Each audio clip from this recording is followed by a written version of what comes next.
Okay, as promised, I will be doing reading today from the syncopation book, page 12.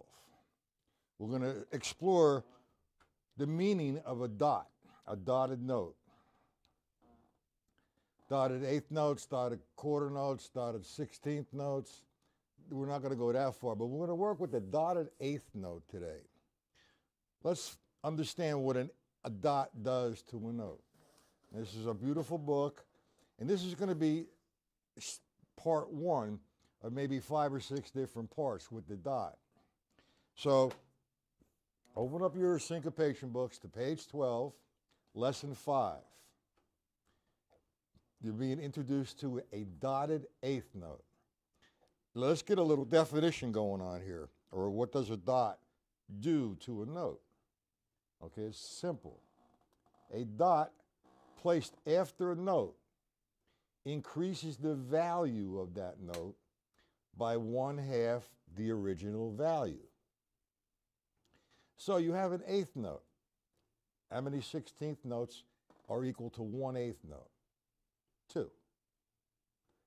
So, with the definition, a dot placed after a note increases the value of that note by 1/2 the original value. The original value is 2, so it's going to equal more than 2. 2 counts, and that's going to equal 3/16. Okay? A dotted eighth note equals 3/16, and eighth note equals 2/16. So now, for this platform, we're going to be counting a 16th note count. This counting system would be a 16th note count. So what you have to count 16th notes is 1, E, and the 2, E, and the 3, E, and the 4, E, and the. Now, you look at lesson 5, oh, that's boring. But we're going to have a whole lot of fun with this. But first, you have to take it to ground zero and understand the notation and what is being presented here and the value of the notes and play it within the measure. So we're going to count 16s. We're going to do it slow. We're going to do it on one surface. We're going to do it alternating strokes. We're going to do it one hand, or I can hold my sticks either German, French, or whatever they call American, or traditional. So what I'm going to do is I'm going to do this with one hand. And I'm going to count. I'm going to count 4/16 to start. No bass drum. It's 1, E, play, E. So I have 1, E, and the 2, E, and the 3, E, and the 4, E, and the. Now let's go back to the first downbeat, 1. There you have a dotted eighth note. That is equal to 3/16. 1, E, and now to get the value in tone with the quarter, the.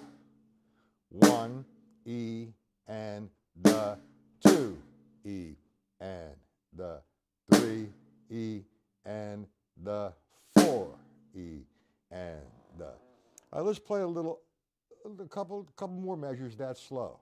1, E, and the 2, E, and the 3, E, and the 4, E, and the 1, E, and the 2, E, and the 3, and again, 4.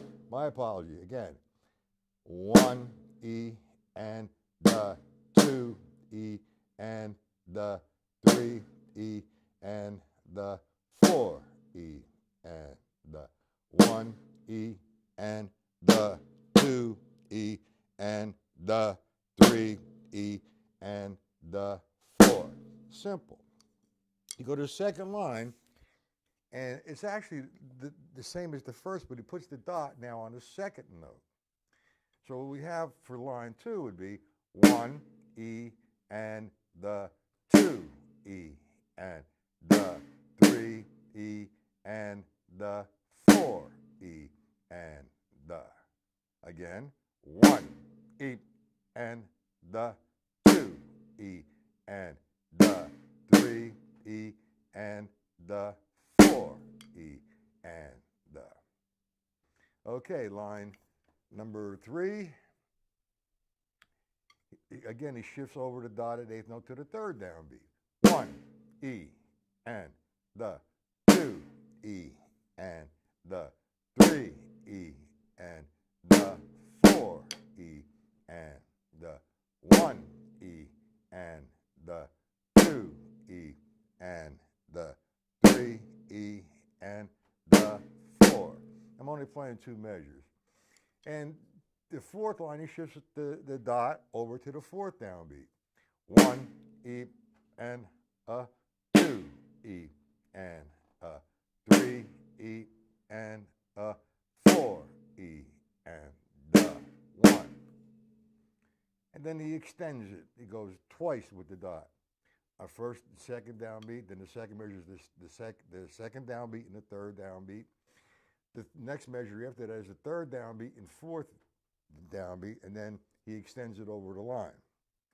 So let's do number 5. That's number 5.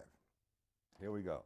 1 E and the 2 E and the 3 E and the 4 E and the 1 E and the 2 E and the 3 E and the 4 E and the 1 E and the 2 E and the 3 E and the 4.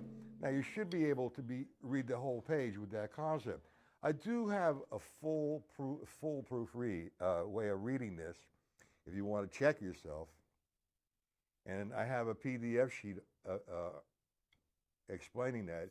If you would like, just email me and I'll be glad to send you the PDF. For those who are viewing, I'll put my email address in the chat.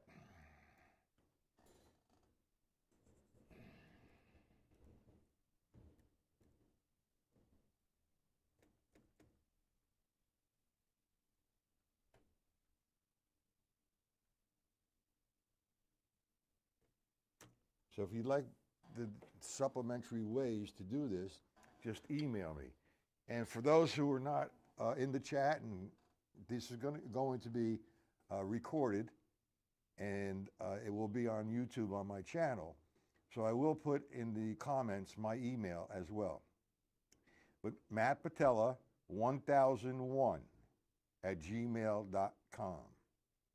Okay, so that's lesson 5 on one surface. Like I said, you need to get that going on before we can take it anywhere else. You need to understand what is going on here. The notation. Now let's do a little bit of a coordination or drum set application. Now notice when I demonstrated the ground zero, or whatever you want to call that, the beginning, I didn't play no bass drum. And there was a reason for that. And that's a quarter note pulse. 1 E and the 2 E and the 3 E and the 4 E and the. We're going to take the quarter note and we're going to play it on the hi-hat. And we're going to take the line that's written, line 1, and we're going to play it with the left hand on the snare drum. We're going to do it slow. I'm going to give you 4 beats to come in. 1 E and the 2 E and the 3 E and the now E and the 1 E and the 2 E and the 3 E and the 4 E and the 1 E and the 2 E and the 3 E and the 4 E and the 1 E and the 2 E and the 3 E and the 4 E and the 1 E and the 2 E and the 3 E and the 4 E and the. Now you could do that open-handed as well. And by open-handed, it gets a little confusing. Open-handed, ambidextrous. I'm playing my right hand on the hi-hat, but now if I reverse it to the left hand, playing the quarter notes here. and move that over. I keep saying I'm going to move the camera over. Hold on a second. Let me just see. Why is that blinking red? If you play quarter notes on the hi-hat and want to play the line with the right hand, so we have four counts to come in. 1, E, play, now. 1, E, and the 2, E, and the 3, E, and the 4, E, and again, 1, E, and the 2, E, and the 3, E, and the 4, E, and the. So now, I've taken it from being very boring, as you know, instead of, playing some pattern or a groove or whatever you want to call it, and utilizing it. What you have to do, though, is you have to understand first on one surface. 1, E, and the 2, 3, 4. I mean, it's essential you count, and you should use a metronome. So now you're doing it two different ways here. You're doing the right hand on the hi-hat and the left hand on the hi-hat. Now, I have all the PDFs for this. All you need to do is email me, and I will send you the PDFs. I got to put my glasses on. It's mattpatella1001@gmail.com. Now, we learned it on one surface. We learned it with the right hand on the hi-hat, playing the left hand, what was written, and then the left hand on the hi-hat, quarter notes. Now, you could take it from the quarter note to the eighth note, like 1, 2, 3, 4. Now, I'm counting 16ths. 1 E and 2 E and 3 E and 4 E and notice my right hand. What I'm doing with the right hand is I'm kind of pushing the 1, 2, 3, 4. So there's a level. It's a downstroke and an upstroke. Downstroke, upstroke. The reason, and I'm doing it slow, and I look like a robot, but I'm demonstrating. This is an educational platform, not a performance platform. I'm explaining to you how you want to get a little bit of a push and a little bit of a musical sound when you're reading. So we're doing eighth notes with the right hand, 1 E and 2 E and 3 E and 4 E and the same thing with the left hand, 1 E and 2 E and 3 E, 4. Excuse me 1 second, gentlemen. Oh my Lord, I forgot to take the phone off the hook.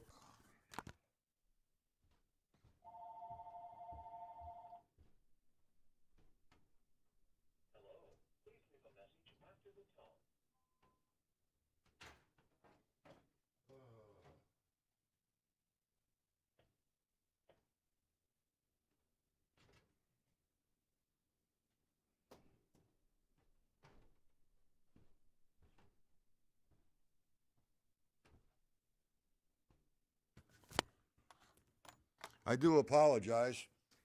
I'm doing so many different things at one time, multitasking, that it's, once in a while you're going to make a mistake and you're going to forget to do something.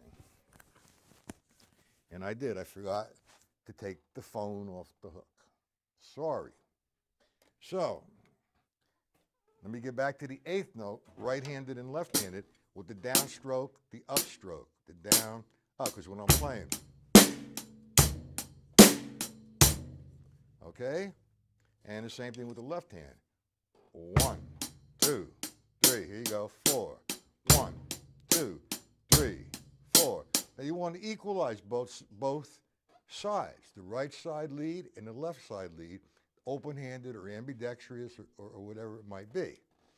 All right? And that's the concept. That's the beauty of the stick control book.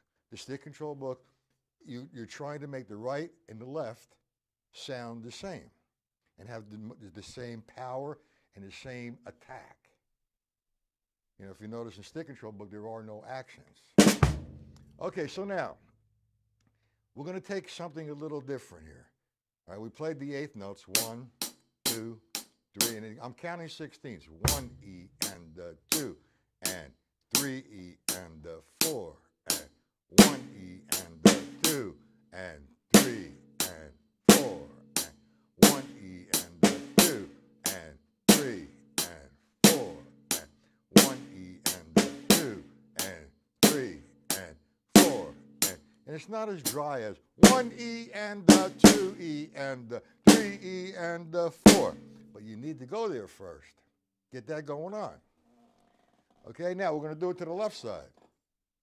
1 E and 2 E and 3 E and 4 E and 1 E and 2 E and 3 E and 4 and 1 E and 2 and 3 and 4 and so on and so forth. Let me change the view of that camera so you can see my left hand, okay? And if there's any questions, just put them into the chat, and we'll talk about what you like to, hold on. You can get about all these computers drive me crazy. I had to take a few seconds here for it to switch. All right. That should be on. It'll be switching in a second.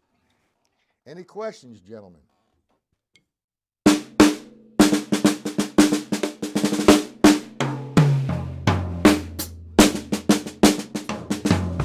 So that's 3 different ways, or 4 different ways. The quarter note with the right hand lead, that was 1, 2 E and 3 E and 4, playing the line with the left hand. 2 E and 3 E and 4. 1 E and 2.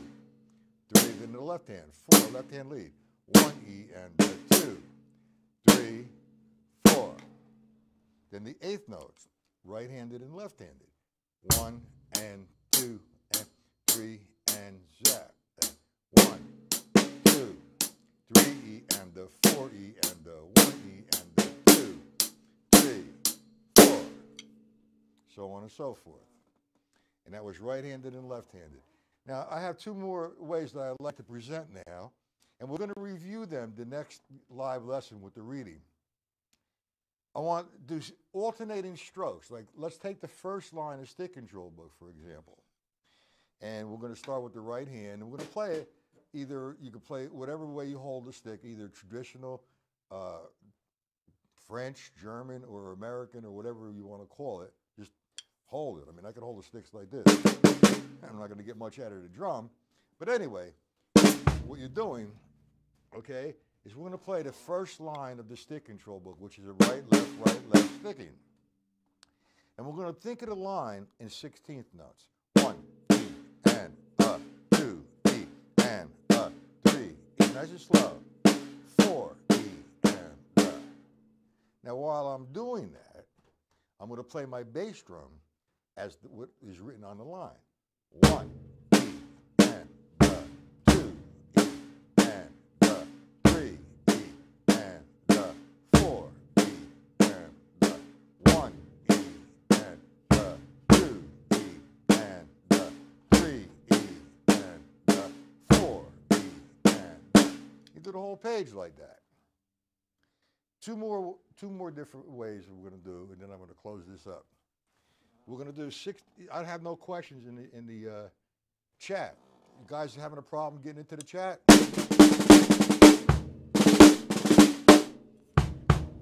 Okay. We're going to do 16th notes only with the left hand on the snare drum. No accent, just one smooth sound, like this. 1 E and 2 E and 3 E and 4 E and We're going to add the bass drum on the counts of 1, 2, 3, 4. 1 E and 2 E and 3 E and 4 E and we're going to also add the left foot, the hi-hat, or if you're lefty, the reversal, your right foot on the hi-hat. The hi-hat's going to be on a 2 and 4. That's a standard kind of thing. So usually on 2 and 4, I'm using the heel and toe. The heel's going to be on the count of 1. heel down, toes up right now. When I count 1, my toe comes up to open up the hi-hat. How you doing, Ed?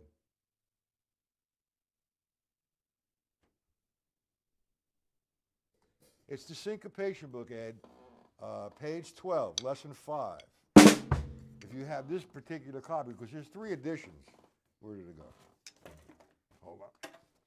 There's 3 editions. How was your weekend, Mr. Ed? This is what we're using right here. That's page 12, lesson 5. I know that you know the dots, and it's always good to revisit that. And I'm trying to give a basic, what is that? What's wrong with that camera? Oh yeah, boonga. I'm trying to give a basic introduction to this with a few drum set applications. This computer drives me crazy. Okay. You want me to go over a little bit what we did? I mean, I showed them how to do on one surface, how to read it and count it, and the value of a dot, what a dot does to a note. You should know that already, I believe. And what we do, okay, is we're playing it on one surface in the beginning. You can play with one hand, you can play alternating strokes, whatever you prefer. You know, and we're counting 1 E and 2 E and 3 E and 4 E and Now, one thing I did not say.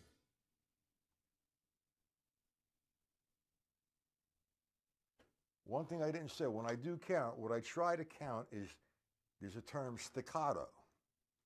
Now, staccato is short sounding.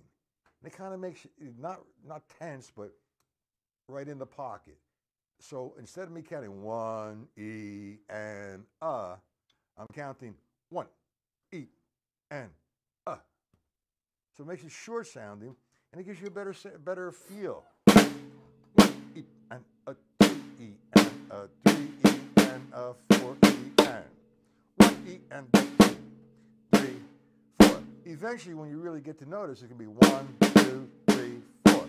You're going to count it as is. For now, you're counting the dotted 8th note in a 16th note formation. Now, what we did, Ed, if you tell me when you're back, because I don't want to do this 100 times. It's not a problem to do it, but what we're going to do next, let me go to this one for the people who've been here. What I'm doing is I'm going to play 16th notes only on the snare drum. My bass drum is going to be 1, 2, 3, 4, and my hi-hat is going to be heel, down, toe, heel, toe. Heel comes down to the board, opens up the hi-hat. Toe closes the hi-hat. So I'm counting 1 E and 2 E and 3 E and 4 E and So now, I want to play 16th notes constant on the snare drum at low volume, probably about a quarter stroke, maybe in between a quarter stroke and a half stroke, about right there. So we want to overpower the snare with what I'm going to do with the right hand. So while I'm doing that, you could consider it sort of an ostinato pattern, because it's a pattern which is constant. It goes over and over and over and over again, and we're going to play against the ostinato. I'm going to do it real slow. Well, let me play it a little bit first, and then I'll break it down. 1,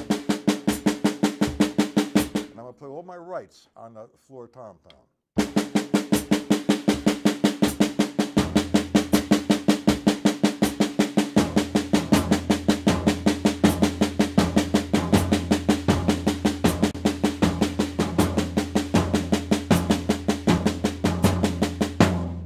So on and so forth.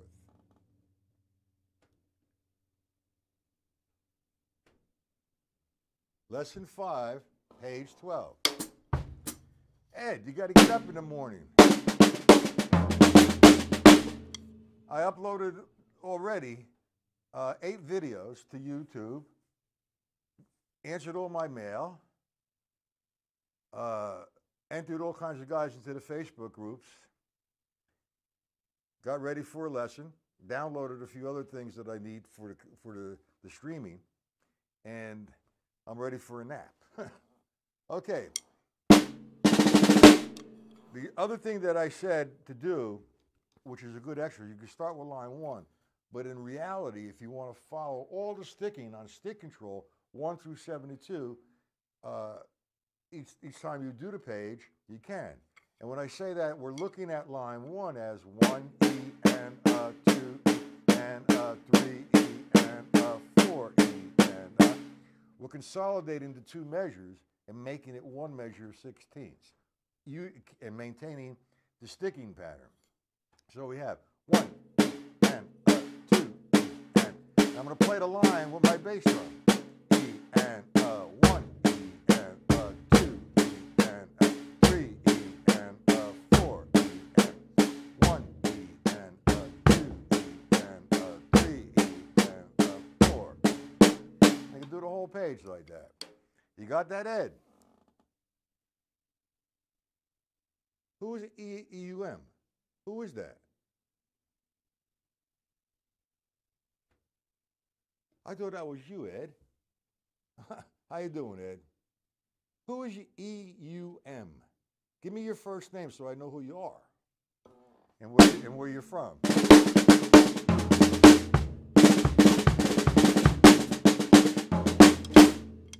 I spent the whole day yesterday at the Delaware Drum Show. Okay, and I hung out with a couple of my friends who were former students were there, and students that I have went to the show. It was a gas, man. And there's some really good products out there. And one product that really caught me was a 3-set drum pad, which is melodic. And you can use it as a tempo block, as a matter of fact. And I have the manufacturer come into this studio, and we're going to do a live presentation. Or if it's not live, we can make a video. And I'm going to be demonstrating, and he's going to be demonstrating, and we're going to talk about the structure and the what's the word I want to use? How to put it together and what it's made of and why it's made out of and what mufflers and so on. It's really good. Scotland, okay. My neighbor across the street is from Scotland. She says the Scottish people is the best. Well, I'm sure they are. We're all the best. Anyway, what we're doing, we're going to do 16th notes. We're going to utilize the stick control book, Sticking. I keep getting distracted. I'm sorry. What I should do is just give the lesson, then talk a little bit, then do the lesson again without moving around so much. I apologize. Okay, so what we have, we do the first line. I'm going to take this off snare so you can hear it, and you can hear the bass drum. I'm going to really dig in the bass drum. I'm going to pronounce the bass drum. The bass drum is going to read the line while I'm playing the sticking pattern, line 1. 1 E and 2 E and 3 E and 4 E and 1 E and 2 E and 3 E and 4 E and 1 E and 2 E and 3 E and 4 E and line 2, same sticking pattern. 1 E and 2 E and 3 E and 4 E and 1 E and 2 E and 3 E and 4 E and 1 E and 2 E and 3 4. Same thing with the whole page. Okay? And one thing I didn't go over was doing the 16ths. I'm sorry, I'm going to break it down. Doing 16ths on the snare drum with the left hand. 1 E. I'm gonna play a little bit. 1.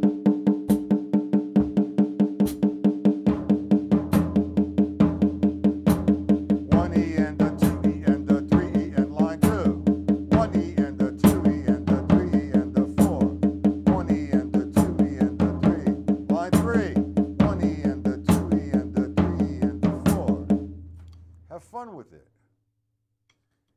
it's really a good way to not make learning to read boring. You know, what's the sense of learning how to read if you're not going to apply it to any kind of musical situation? And you're sort of consolidating your practice, because what you're doing, other than learning how to read and maintaining the time with the metronome and getting the notation correct, is you're developing coordination. You're going to play the right hand or quarter notes and eighth notes, and the left hand the same thing against sixteenths. Now you go into the stick control book and you're running the sticking patterns. Now, if you take the paradiddle, you play it in doubles. Here's doubles, line 1, okay? I'm going to play doubles like so. 1 E and 2 E, the 3 E and 4 E and I'm going to play the line down with the bass drum. 1 E and 2 E and 3 E and 4 E and 1 E and 2 E and so on and so forth. Okay, anyway, that's enough. This is only part 1 of this page. We're going to probably, like I said in the beginning of the lesson, have maybe, I don't know, up to whatever parts, up to 6, 7, 8. And we're going to have a whole lot of fun with this. We're going to play some funk patterns against the reading. And it makes reading a lot more enjoyable and productive because you're developing so many different things at one time. And it's really essential that you learn how to read. You know, it's not that I love books, but there's so much great information from all these great performers or instructors who write these books to show you their journey and to make you understand a whole lot of different things. If you don't know how to read, you're cutting yourself short. Okay?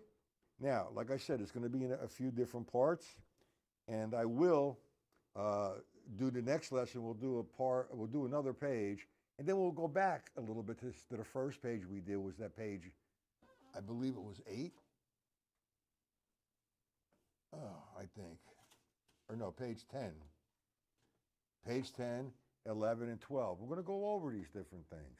And we're going to put them to the drum set. And we're going to do solos from them. And I'm going to write out a melody, a simple melody with simple reading from the Ted Reed book. And you're going to hear how you can play against the melody. If you don't know how to read, it's not going to happen for you. It's really essential, number one, that you count when you play in the beginning. So you have a reference point, 1E and the 2E and the 3E and the 4E and the. However, as you become more and more familiar with the notation and the feel, eventually, like if you get into the new breed, you're not really counting it. What you're doing is humming the line. If I count, for example, line 1, 1E and 2E and 3E and 4E and now if I want to hum it, it's really different. That's the next stepping stone. And the thing that I love is we're gonna play this, all right. And I did in the beginning. I did not do the bass drum for a reason. But we're going to do the grid with the bass drum against this. That's coming. That's the next couple lessons. Are there any questions at all that you want me to go over or anything? Or why is that light flashing red? Uh-oh.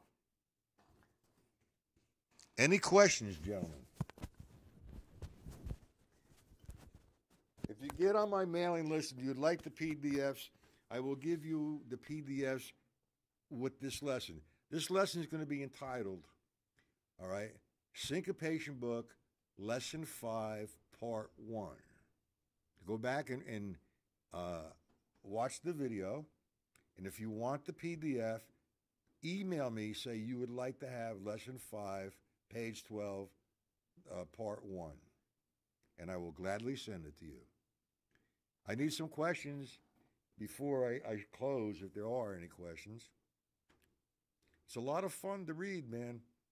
You know, it's not cold and dry and like it used to be 100,000 years ago with the triangle drum pad and the reading on one surface and then going to the next page from beginning to end, and you close the book and go to the next book. That's pretty dry. I guess in a way it's kind of good because you're kind of establishing your own voice, and you want to be creative and start doing things against that. But anyway, like I was saying yesterday, I spent the whole day at the Delaware drum show. And like I said, I met a lot of different nice people, great players down there. And, I did one of my friends a favor, Daniel Glass. I tried to get as much of his clinic and his presentation as possible, and I did upload it to YouTube. Well, the highlight of the day, other than the drum pad that I was talking about, the drum pads, most of the day I was hanging out with Bernard Purdie. Now, I have to say this about Bernard Purdie, man. He's just a sweetheart of a guy, number one. Number two, when he puts sticks in his hands and sits behind a drum kit, it's like magic happens. And I want to tell you a cute little story. When I first arrived there, Bernard was there with his wife, nice lady, very lovely person, and he was at a table, and I was in line going to get his autograph. So when it came to my time to get his autograph, I was looking real mean at him. And he said to me, "Is that all right?" I said, "You all right, man? Everything okay?" I said, "No." I said, "I'm really pissed off at you." I said, "What's this you call the Purdie Shuffle, the Purdie Shuffle, when it belongs to me?" And boy, he had a big smile on his face from ear to ear. That guy is just such a nice guy. He is coming to the studio. I don't know exactly, within the next month or two, and he's going to be doing a live presentation. And it's not going to be on, well, I might do it on YouTube as opposed to, I'll do it on YouTube. I'll record it. I'll do it on my site, and I'll record it and put it on YouTube. Bernard Purdie, man, he was he's like, I think 77, 78 years old now. Very sweetheart of a guy. And like I said, when he puts the sticks in his hands, it's magic. Magic happens. The whole room gets quiet and they just listen to him. Where he goes when he plays or what conversations he's having with his instrument is unreal. I've talked to him a little bit.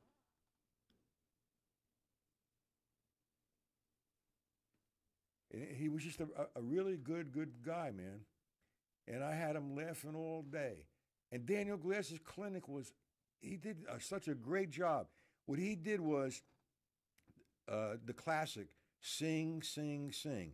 And it's really, I learned a lot from that presentation because where it came from and how they did it, and way back in the 30s and 40s, or whenever it was recorded, how they recorded it, and the drum set. He had a Gene Krupa drum set, a replica of it. And he also had a gentleman there who just wrote a book on the Gene Krupa story and who was great friends with Gene. And that was one of the highlights of my life, is that I shared the stage with Gene Krupa. He was my idol at that time. Everybody's my idol now. But him and I exchanged 4s and 8s. And he was not up to par back then because he was a little bit ill. But I'll tell you another story before I close up. Okay? When I was first starting drumming, my idol, like I said, was Gene Krupa and Buddy Rich. And somebody gave me a present called the Drum Battle. And I listened to this and listened to this. And every day after school, I would run home, put that album on, and I would have a drum battle between Gene Krupa and Buddy Rich. And guess who would win? Me. Oh, boy, that was a whole lot of fun. It was a great learning experience. And I just love all the drummers in the world, except the egotistical maniacs and the liars. Okay. Yeah, he does that, Robert. He really does. He actually talks to his drums. He's talking to the people as well. He's giving a little story. He's one of the very few that really have a conversation with his drum set. It's just like he really makes love to that drum, his drum set. It's like he's meeting somebody and they're having a conversation back and forth. The man is just amazing. He's not a display of astronomical chops. He sits down and he plays. And he plays. He's in the pocket all the time. He'll take us someplace out of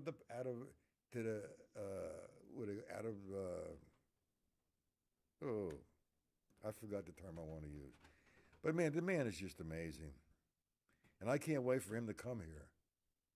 I'm going to have a blast with him. He's not leaving. I told his wife I'm going to kidnap him. Okay, case closed. See everybody. I'm going to try to do a 1 o'clock tomorrow. I don't know if I can.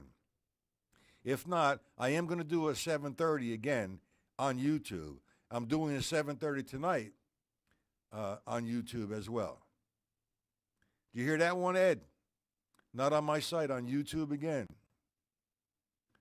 I'm having some issues, and I'm thinking about switching providers here or streaming companies because I've been having nothing but trouble, or I have to redo something. All right, no questions. Uncle Matt's going to go. You guys have a great day as well.